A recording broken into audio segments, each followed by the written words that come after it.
promote Smalltalk. And Dan's reaction was instantaneous, like this. Oh, this is extremely simple. This is simply because you don't have any Smalltalk to promote in the first place. What you have is Smalltalk 80, and these are two completely different things. They have very little in common. And I thought, I think I heard something similar from Alan Kay before, but it didn't immediately register at the time. And after that, as I was thinking about it, at one point it just clicked, and I said, "Oh, that's it. That's the crux of the problem, right there, right there. I'm not balloon riding out of the prison on my Smalltalk 80.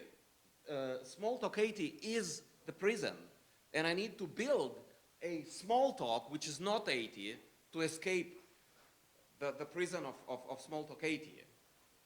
But I am jumping a little bit ahead of myself.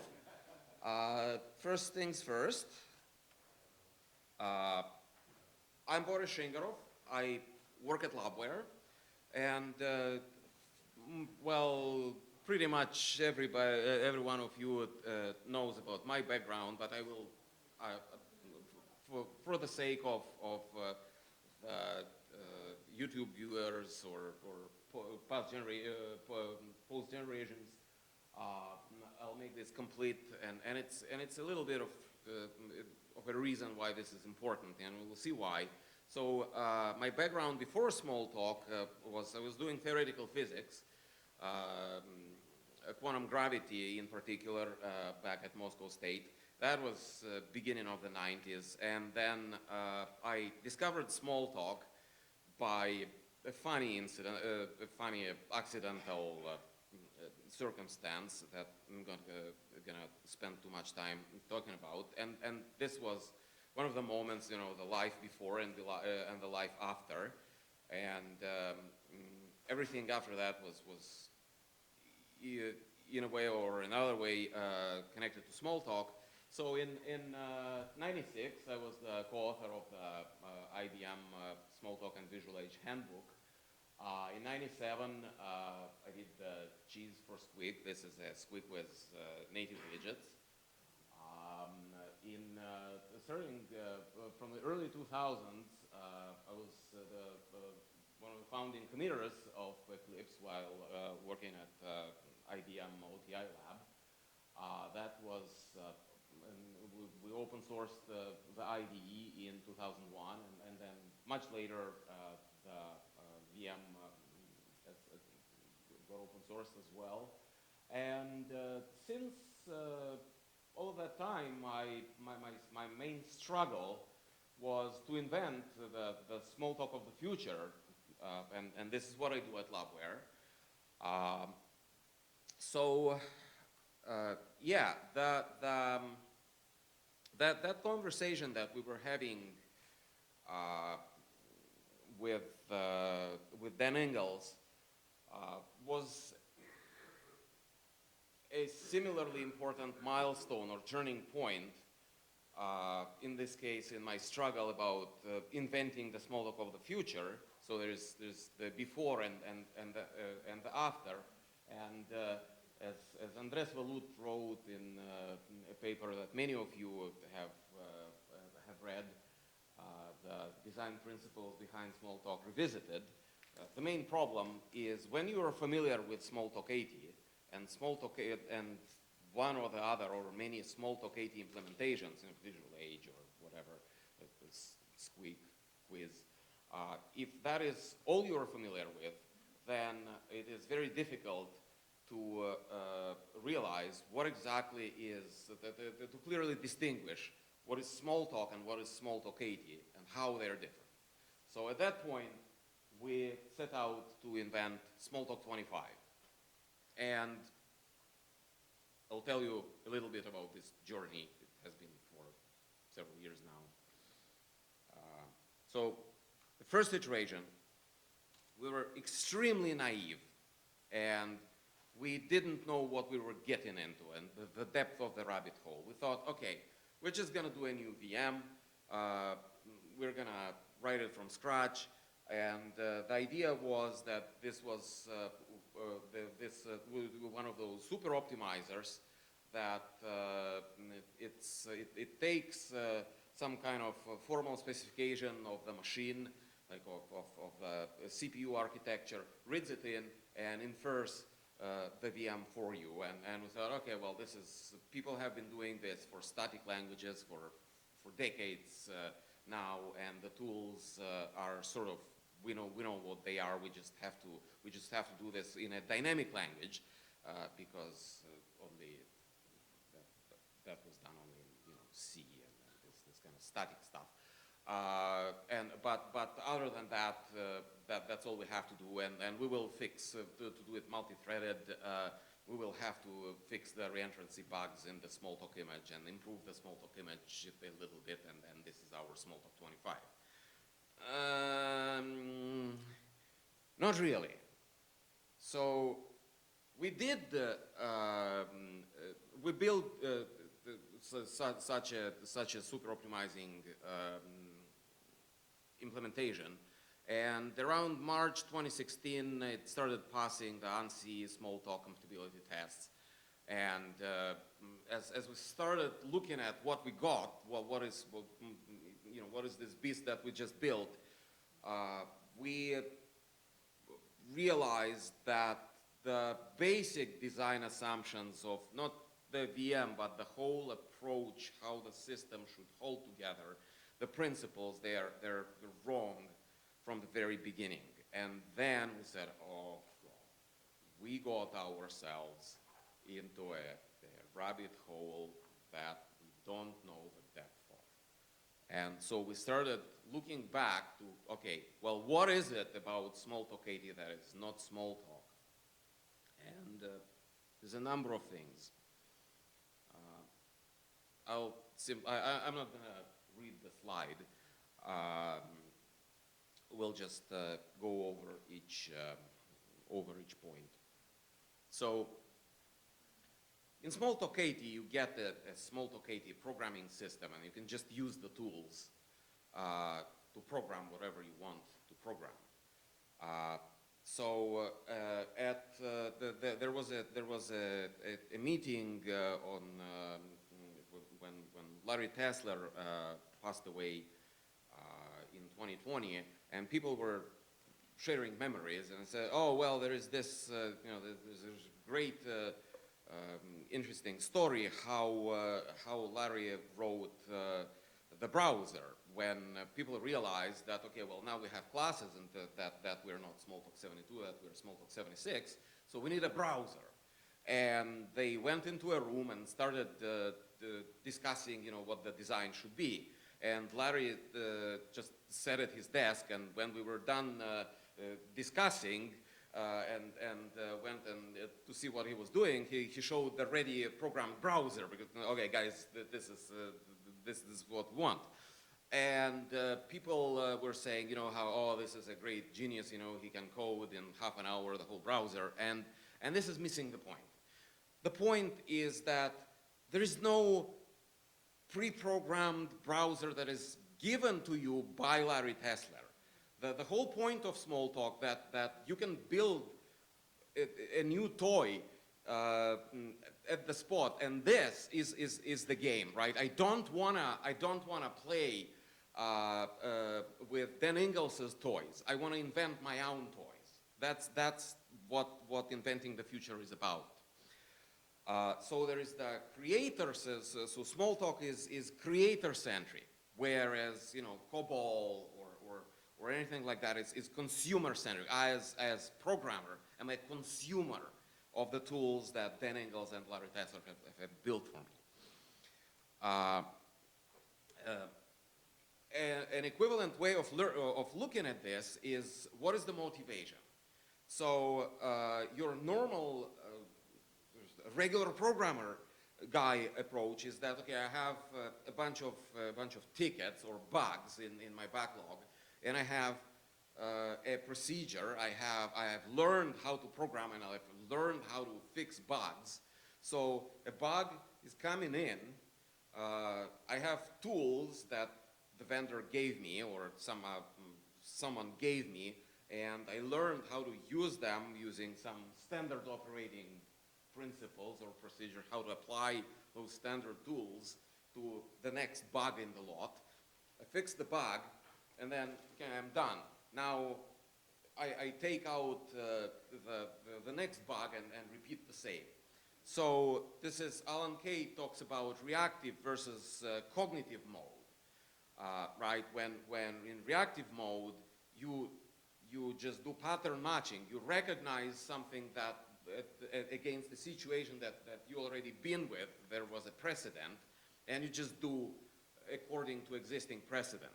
And in cognitive mode, your brain has to be comfortable enough to concentrate on concepts that you haven't encountered. So Alan Kay also talks about the concept of television or newspaper news, right? There's news, but they're not really new. They're more of the same.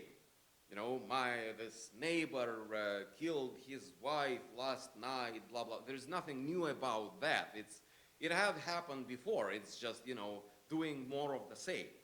So the motivation and the definition of what debugging is completely different in COBOL and COBOL-like languages.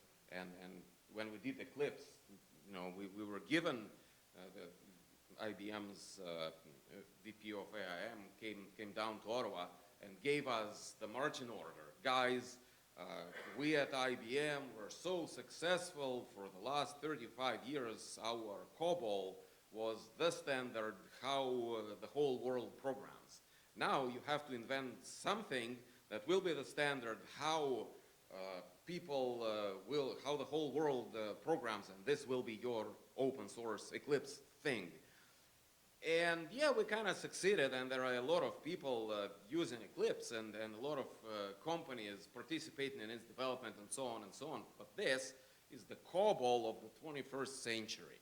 And I was massively unhappy about, that I was part of that, because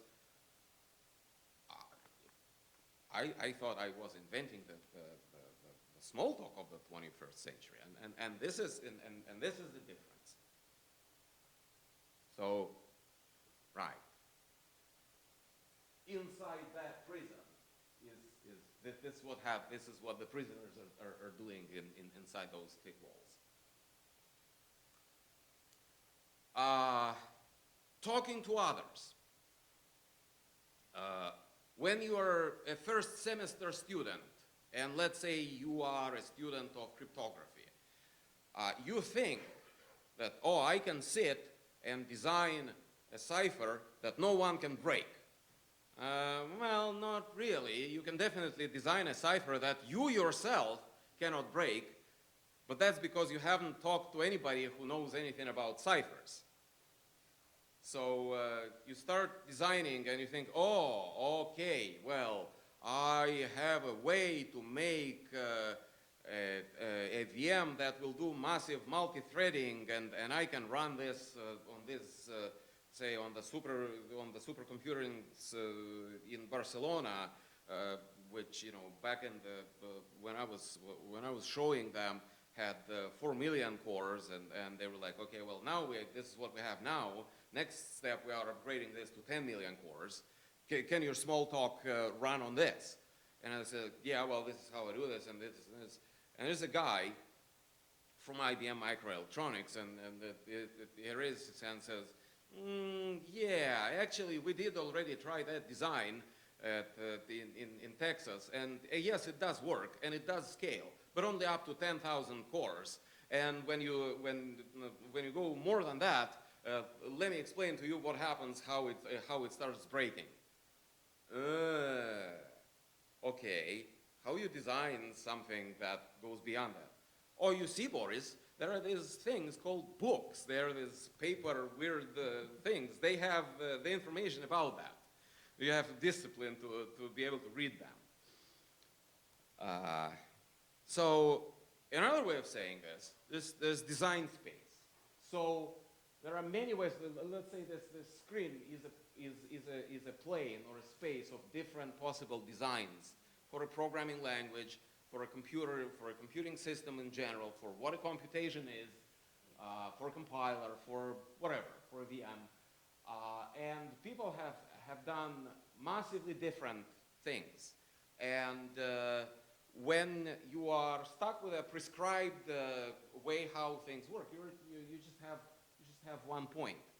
And you think, oh, in my garbage collector, I made it go 5 times faster because of this completely new way how I do GC.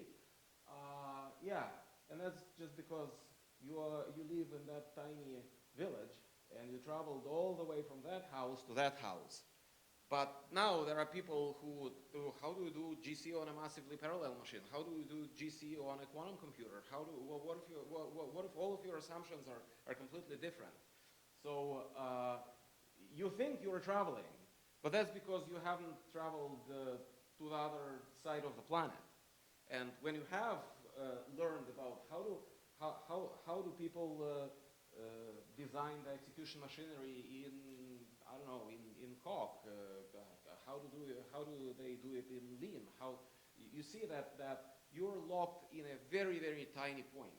It's really not even a space, it's a point on the design plane.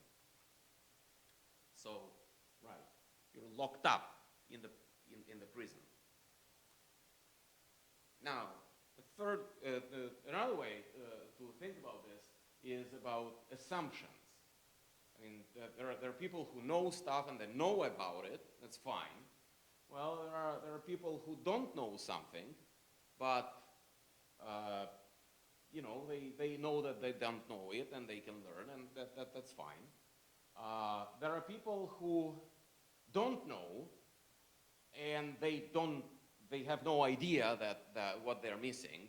We kind of say, well, that's really bad, and they are arrogant, and they are uneducated, and yeah, that's bad.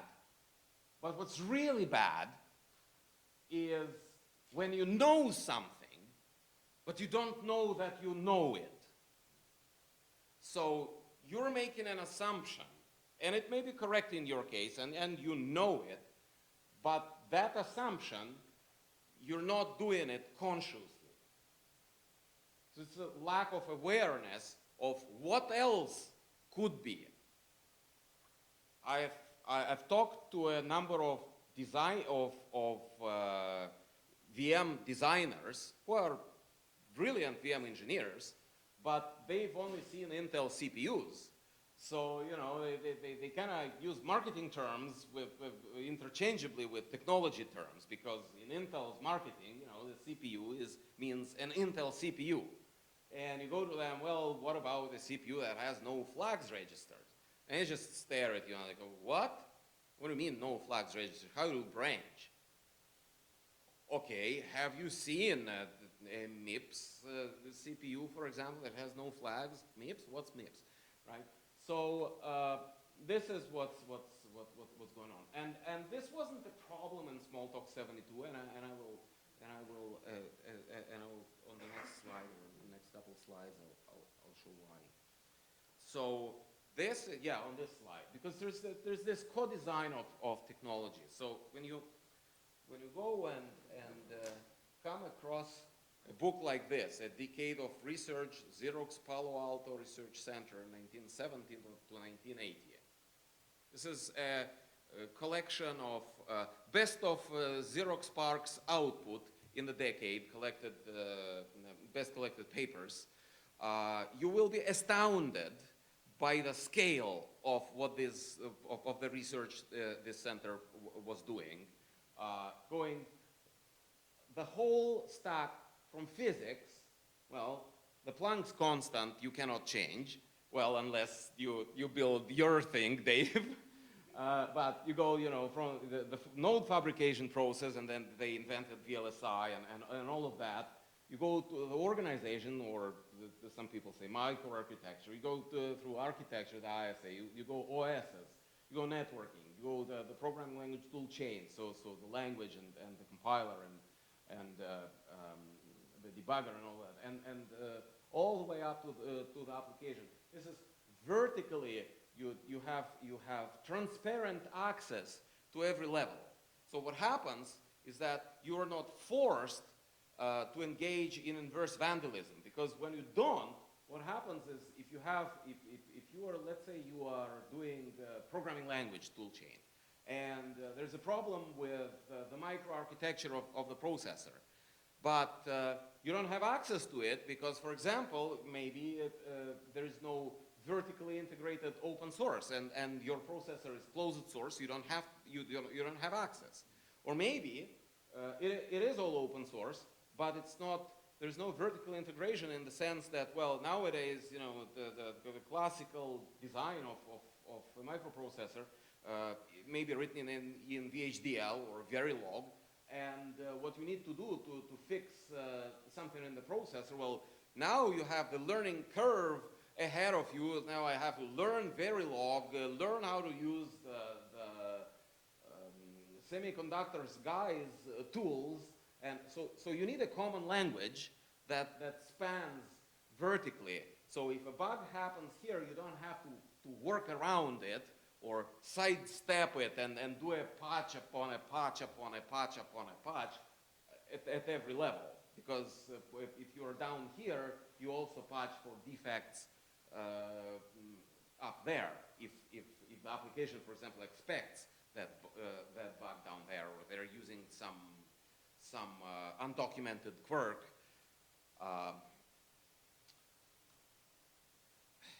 Right.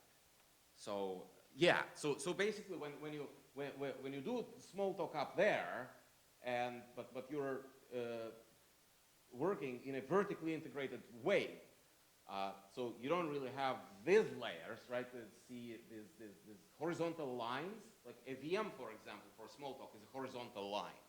So you have the image up here, and if there's a problem in the VM and you're not a VM engineer, or you don't really understand all the complexity, the VM is so complex that there are few people who understand how to fix this. So you don't have the ability to fix a problem here. You work around it here. So now you've got yet another patch, and that's exactly inverse vandalism, because what's easy is, you know, it's just easy to come up with more crap on top here. And it's difficult to actually go to the root of the problem. Well, now in real Smalltalk, you know, and this was back in the days of Smalltalk 72, and this is where the world is moving towards, and certainly we with our Smalltalk 25 project, where we're working towards, is that it should be easier to just fix the fundamental problem than to work around it, so that your lines become vertical, not horizontal. And essentially, well, you're essentially building a Smalltalk computer then. And RISC-V, I'm going to talk on the next slide about RISC-V, and we'll be done with this. So, right. So how do we do this? How do we build the Smalltalk 25 balloon, or Smalltalk balloon that's not Smalltalk 80? Okay, the first step now I'm talking, you know, that was like philosophical up to this point. Now I'm going to tell you what I did. The first step that I thought, okay, well, the first problem is the live debugger. So I need a universally live debugger, and I showed it many times before, but you know, it was like, here's the universally live debugger, but now I'm telling you why I did it, right? So the problem with the normal debugger that we use is that, well, it assumes a live working system. So if you're fixing something in the substrate, if your VM is broken and you're trying to fix the VM, well, let alone that you don't have access to the internals of the VM or the internals of the CPU from the Smalltalk 80 debugger, but even if you had, like in the image, you have access to you know, low-level base image code, like, you know, small integer or process or something like that. So you start you start playing with something, and your system is dead because now your small integer doesn't work, or your behavior, or let's say you try change compiled method. Well, if you change, you play inside the compiled method, you're dead, and you cannot do anything anymore. So the problem is I cannot afford to break my toys. It's problem number one. I'm locked in playing with Dan Ingalls' toys. I cannot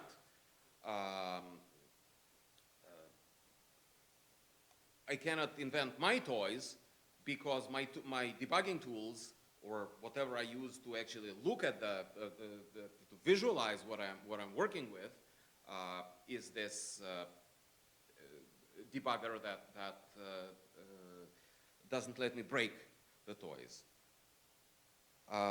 So how do we fix this? So the fix that I've been doing it's been working for a very, very long time. We have an outer or a hosting or a mother Smalltalk, and there is an inner or baby Smalltalk, and they're connected by GDB's remote debug protocol. So GDB is sitting in between this inner Smalltalk under building, and it might be fundamentally broken, so it doesn't work. But I'm looking at it, I'm debugging it while working in a workstation computer sense. That's on my outer Smalltalk, and it has been tested, the existing code, which is open source, and in the next presentation I'm gonna show you where to download. It's all on GitHub, and how to install it into an image and play with it.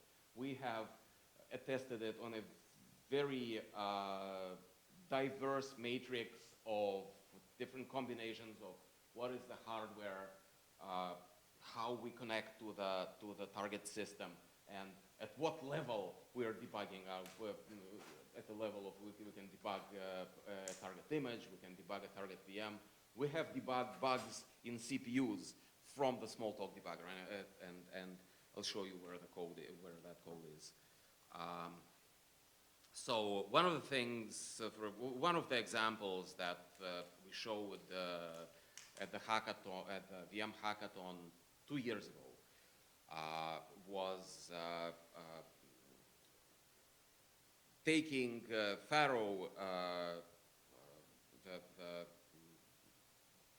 Cog VM from Elliot, and plug our target agnostic jitting things in there. And to prove that it actually works, we said, okay, well, let's throw a specification of an architecture that Cog does not work on and never worked on, that is power architecture, and see if it's immediately gonna work, the synthesis. And it didn't. And you just throw the Smalltalk debugger at it, connected with the GDB to an OpenOCD probe, and on the other end you have a JTAG connector, so you can see what's going on the processor buses, and then dig a little deeper. And the first thing you find is, oh, it's actually a processor bug. So here's your vertical integration. You're sitting up there in Smalltalk, and you can see what's wrong with your microprocessor. And because it's now open power and everything is open, you just submit a patch upstream, and they fix it in the CPU. And yeah, these are just some still slides from that presentation. Right, this is more still frames from that video.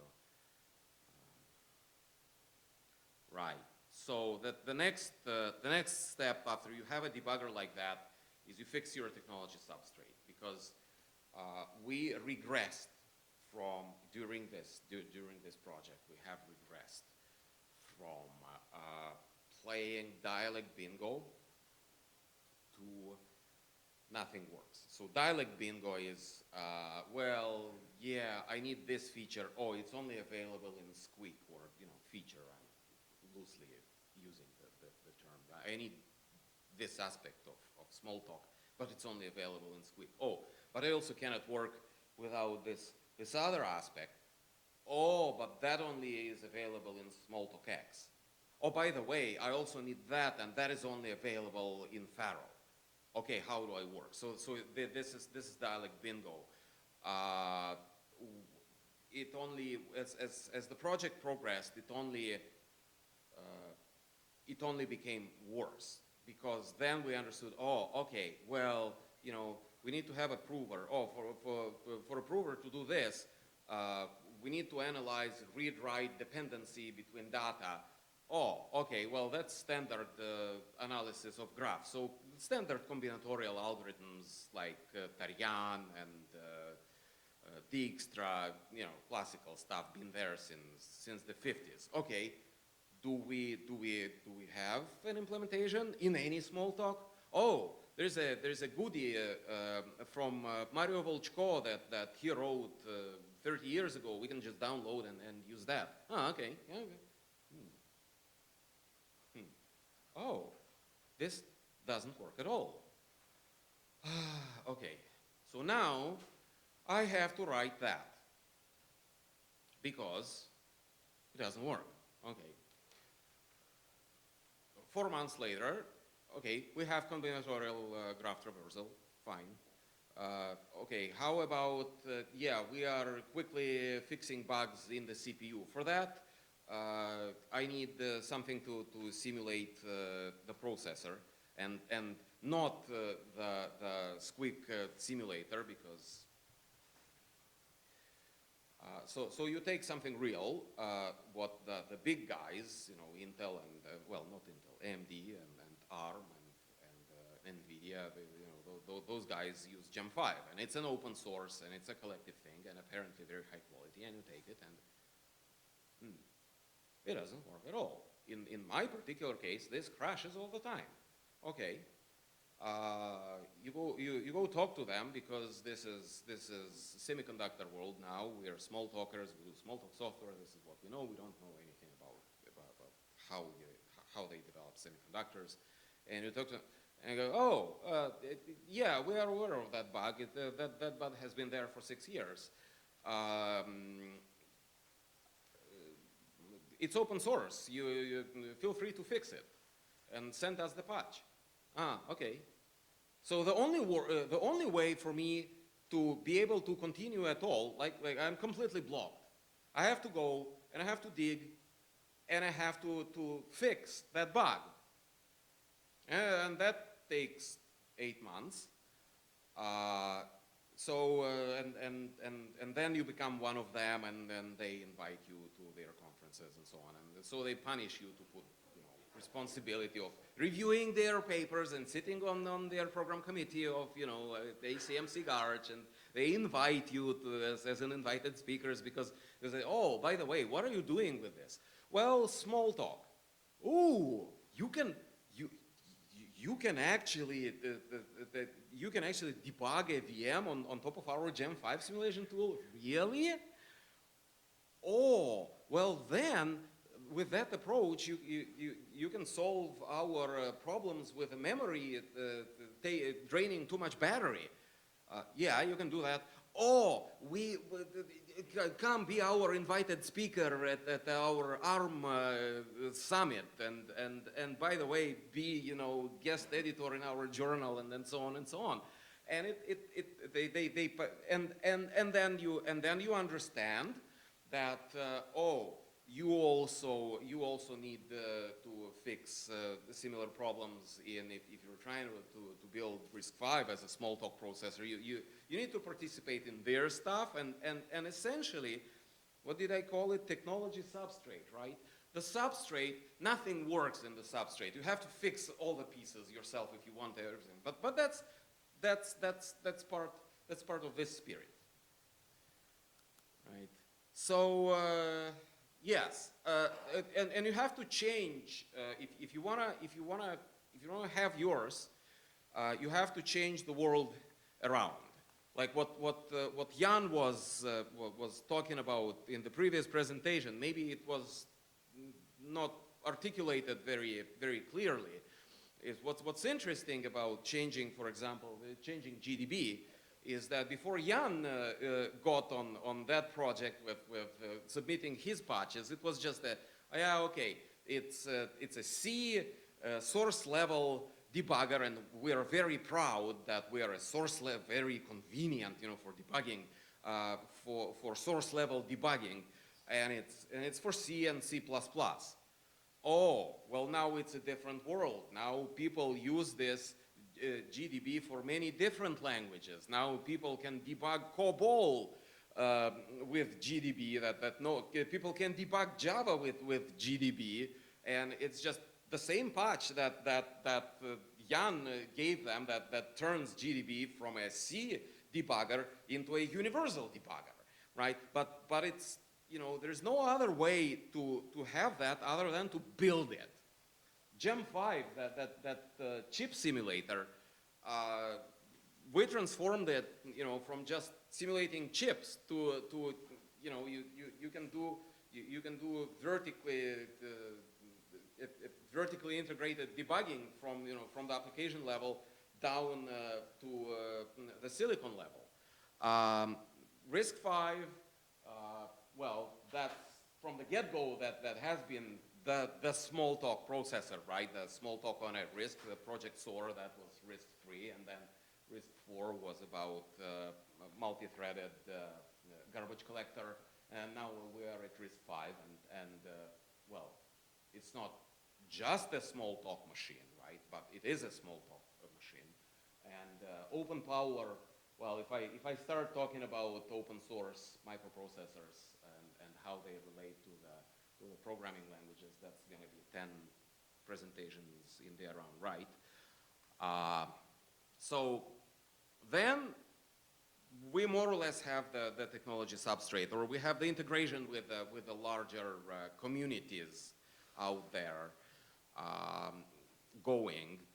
Now, step 3, which is the last step, is the expressive power. So when I started working on all this, it was just for one purpose, because I wanted the VM to be this automatically inferred from the specification. And that inference engine had to be programmed in Smalltalk. I wanted to work in Smalltalk. And it turns out that how I write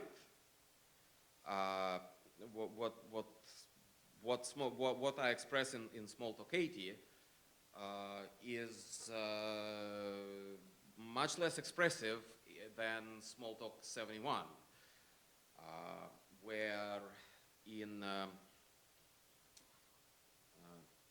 right, we're gonna skip. How much time do I have? 10 more minutes. Yeah, perfect. Okay. So yes. So then I will cover this. So when I say writing AVM in Smalltalk, I don't mean how Open Smalltalk VM does that, where you have a pseudo Smalltalk, where you cannot use any of the power of Smalltalk, and then you translate it into C, and you compile it, and that's your VM. No. It looks like this, right? So this is float compared to FPU registers, right? And what we're worried about is how do you emit the instruction, right? How you represent it and what it is. It says absolutely nothing why this performs a compare. So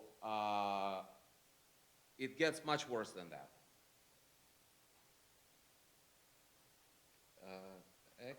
Actually, maybe let's talk a little bit about this, and then return back once we are on this road. So it gets much worse than that. When we start talking about multi-threading, in Smalltalk 71, somebody at two presentations ago said the word actors. So in Smalltalk 71, each object is an actor or a thread of computation. And this live actors, they exchange messages. So when you have something like collection filter, select in Smalltalk, you have each object looks at the predicate and decides whether he qualifies or not. And when you do a collect, each over a collection, so you're performing a certain block with each of the objects. And look at how this is implemented. So this is in Quiz, and in Quiz actually Juan is very clever. So he postpones the tragic event up to the very end, where you have an underlying array, and you're sequentially iterating over the array. So you are expressing the concept of collect or map in the functional languages. You're not expressing the concept. What you're programming is you are expressing how to express this on a machine that is sequential, that doesn't have independently calculating objects or actors, right? So you're expressing how to map a concept you are interested in over the deficiency of implementation. And this is another example of that. And if you browse through your image on almost every method, you will find it is an example of that. You are expressing representation, not the concept. And of all places, Xerox PARC had that problem solved.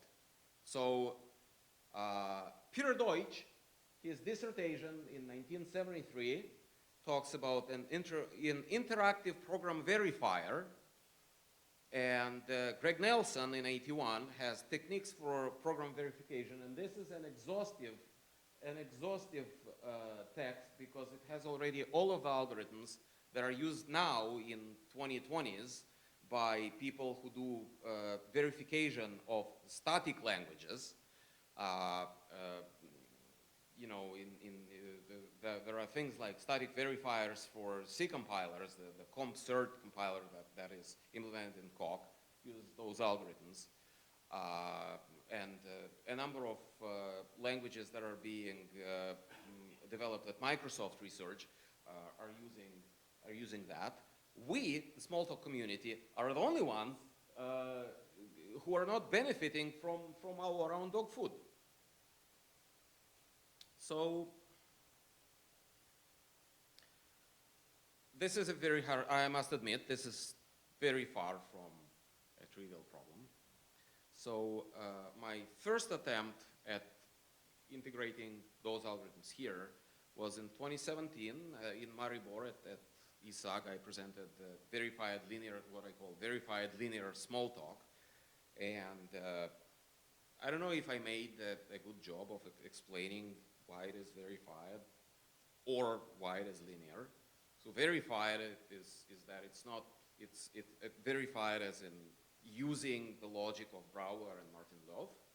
So this is it's not Boolean, right?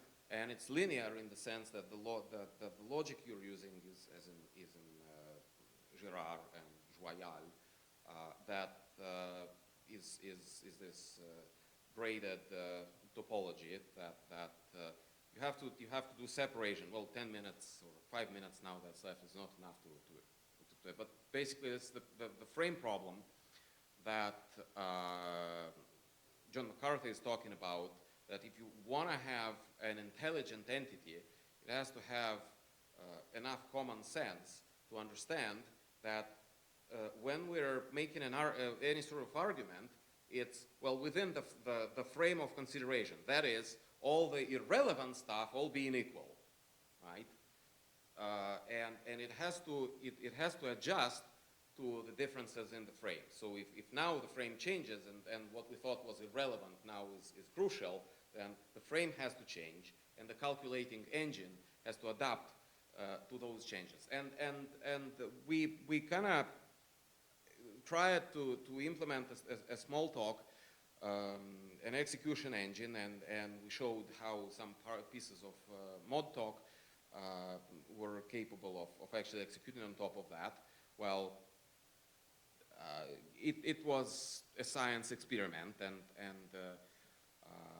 we are writing this properly now, and I'm going to show you a proper frame-aware theorem prover that we have running inside Smalltalk, and you can download it, and I will show you how. Right, these are the different pieces of how we build Smalltalk 25 from the pieces of the puzzle. I think we need a little bit, at least a little bit of time for questions. So let's see what I want to. Yes. So the representation. So this is if you want things like, for example, running in a massively multiprocessor implementation, you've got to stop writing this and go to express something like this, right? So instead of saying, well, I have a concrete representation of a collection, well, a collection is some kind of universality property, and there are people who are doing this in Smalltalk. Oh, I don't have a slide, but yes, there is this Luciano Notarfrancesco guy who has been in the Squig community since the beginning of Squig. That's how I know him, so since the 90s. And he has implemented all of this universal language inside Quiz, and we're trying to say how to unify our work with his. So the actual abstract interpretation engine, I'm going to show it to you tomorrow at 3. It got moved to 2, right, Richard? I'm not sure. At 2, right?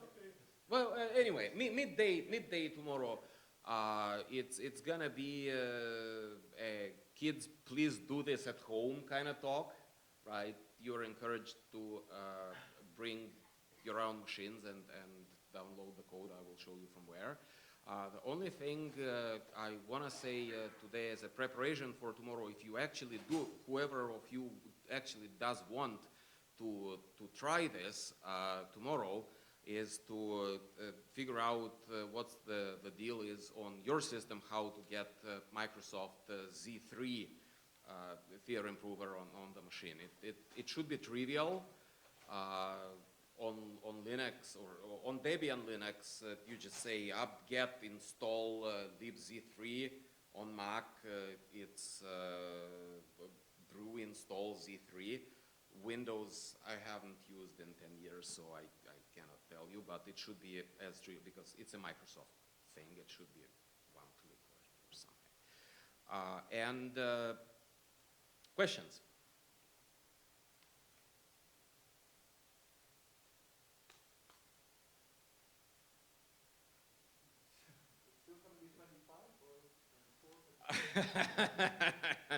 It's a fun story, but it's you can start playing with it. You can start playing with parts of it now. It is happening as we speak. Yes. The TDP located in remote server, right? So for users, if they program in Smalltalk, should all the program, the code should be loaded to the server or just at home? I'm not sure. Well, no. Okay. You mean this? Okay. So when you are developing a new Smalltalk that has changes to parts that are so fundamental to the implementation, to the running of, right? Like if there is a bug in class compiled method, then you are so broken that you cannot use the debugger, because the debugger, in order to have the live debugger, you need to have a live Smalltalk. But now, your Smalltalk is kaput, because there is a critical bug. You have no execution. Message send doesn't work because compiled method is broken. For those situations, you start this broken Smalltalk in a debuggy process that is either under direct control of GDB, or you attach to it to GDB, or maybe the bug is not even in software. The bug is maybe in the microprocessor itself is broken, and you do boundary scans of what happens inside the microprocessor through a JTAG tap, right, a test access point. It's a bunch of circuits that you connect to the guts. You know, it's a logic analyzer essentially, and they have this. There are these OpenOCD Fang boards, or you know, they come in a variety of implementations that you can attach. You can have a socket GDB talking to this logic analyzer, and the logic analyzer is hooked into the guts of the chip, and so that now you sit in this at your developer workstation, and you're using essentially a normal Smalltalk debugger to debug what is happening in a system that is so broken that you cannot even do a message send. And you can debug why cannot I do a message send. So it's a scenario of in a day of a life of a developer who is, you know, inventing the stuff. Right? So in terms of, you know, users, I'm not sure, like this is way upstream, right? Well, if your user is a kid who is interested in doing, you know, learning how to design new microprocessors, well, today is very difficult. But with this system, you know, you could, I don't know, you could build a microprocessor inside Scratch, right? If you re-backend Scratch to the ULD Smalltalk interface, you can make your Scratch pieces actually be logic gates in an FPGA. That's possible right now today. This is not some future dream of mine. I've tried it with my kids.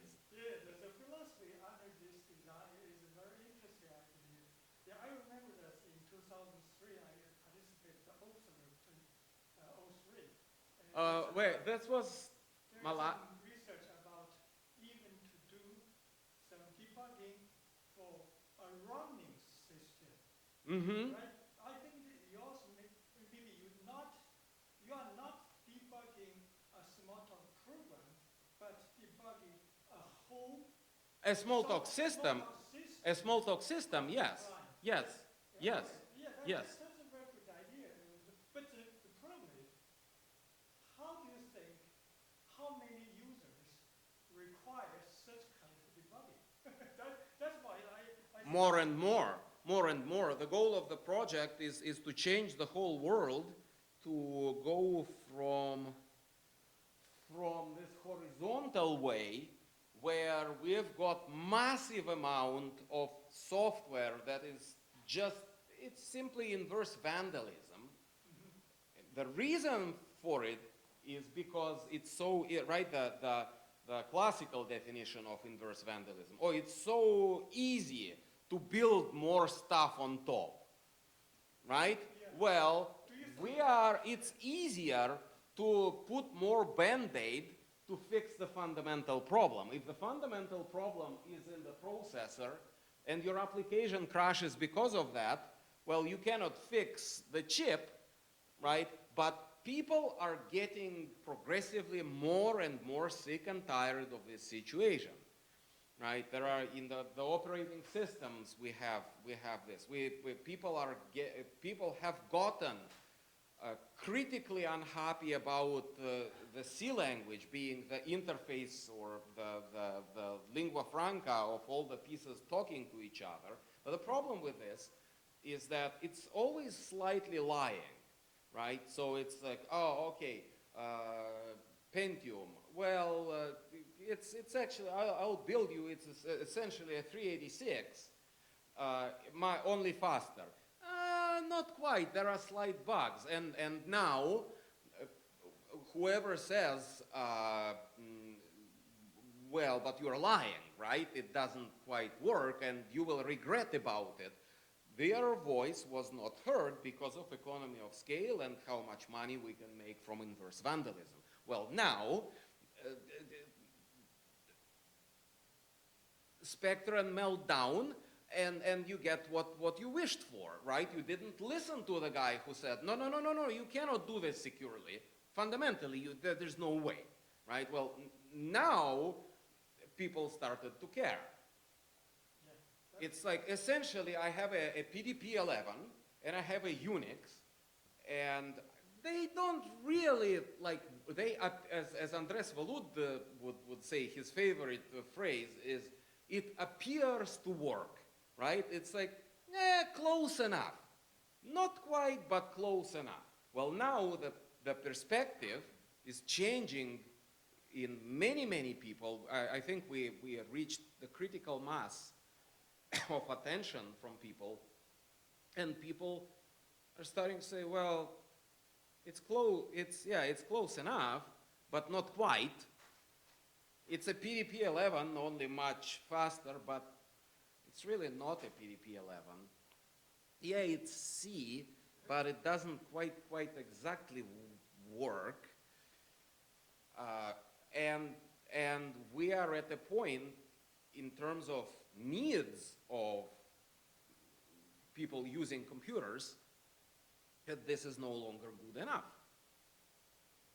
Okay, well, we cannot. So therefore, the whole stack, right? We now have, RISC-V and open power, where people demand that the implementation is actually formally verified and not just, hand-waved about that. Well, it's approximately right. It's good enough. And at every level, people. Microsoft is no longer interested in, C-like stuff. If you follow what they do in Microsoft Research, the Boogie language, the F-star, that's all in the same,